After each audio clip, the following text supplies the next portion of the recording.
دیر کے لیے ہم بات کرتے ہیں ایران کے اوپر. جب اسرائیل نے حملہ کیا تو اس آپریشن کا نام انہوں نے آپریشن رائزنگ لائن رکھا, اور یہ 12 اور 13 جون کی درمیانی شب ہے,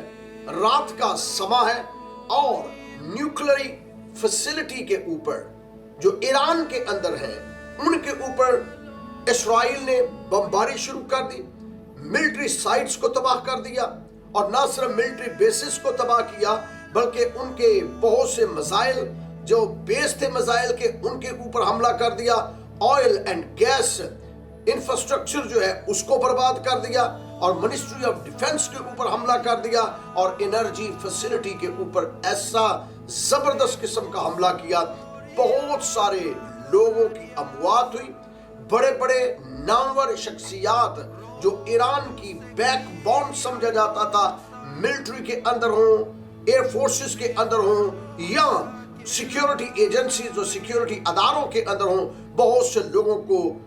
موت کی نیند سلا دیا. اور یہ رات سلسلہ جاری رہا, اور جب یہ سلسلہ جاری ہی تھا تو دوسرے دن اگر آپ ان کے اس جنگ کو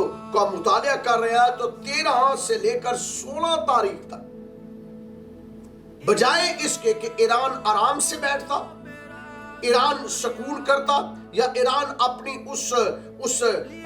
خون ریزی کے اندر یا وہ چیزیں جو اس کی برباد ہو چکی ہیں, تباہ ہو چکی ہیں, جو اس کے لوگوں کی اموات ہو چکی ہے, اس کا ڈیفنس کا نظام تباہ کیا جا رہا ہے, اس کی افواج کو مارا گیا, باوجود ان باتوں کے ایران نے اس کے متبادل انسانیت یا دنیا سوچ نہیں سکتی تھی, ایران نے ان کے اوپر حملہ کر دیا. اور یہ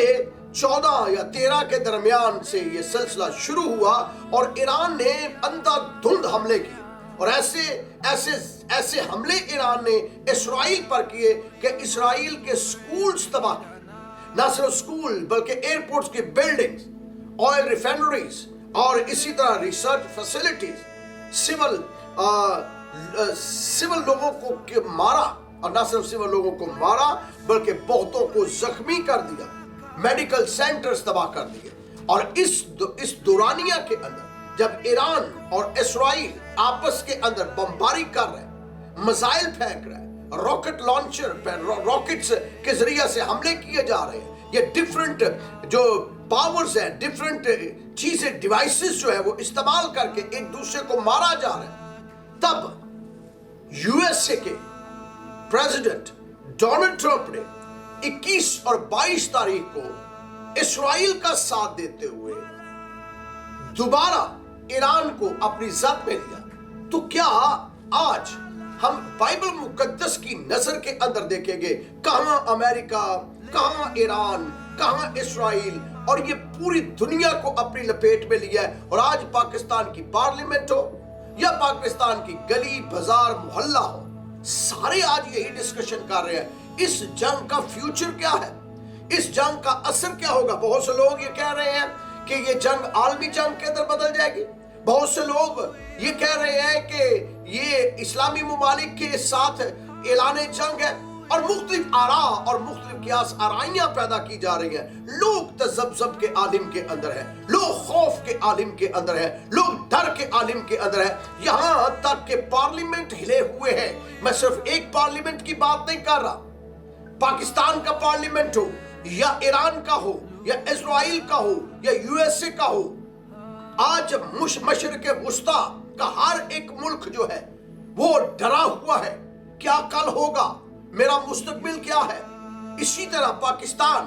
افغانستان, ایران, عراق اور باقی مشرق وسطیٰ کے ممالک ڈرے بیٹھے ہوئے ہیں, اور اسی ڈر کے اندر, اسی خوف کے اندر کیا یہ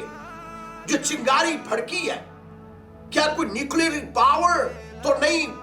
چلائی جائے گی, کیا اس کو تو ایکسپلور نہیں کیا جائے گا. اگر ہوگا تو کیا مستقبل ہوگا. اور اگر یہ جنگ مذاہب کی آڑ لے کر,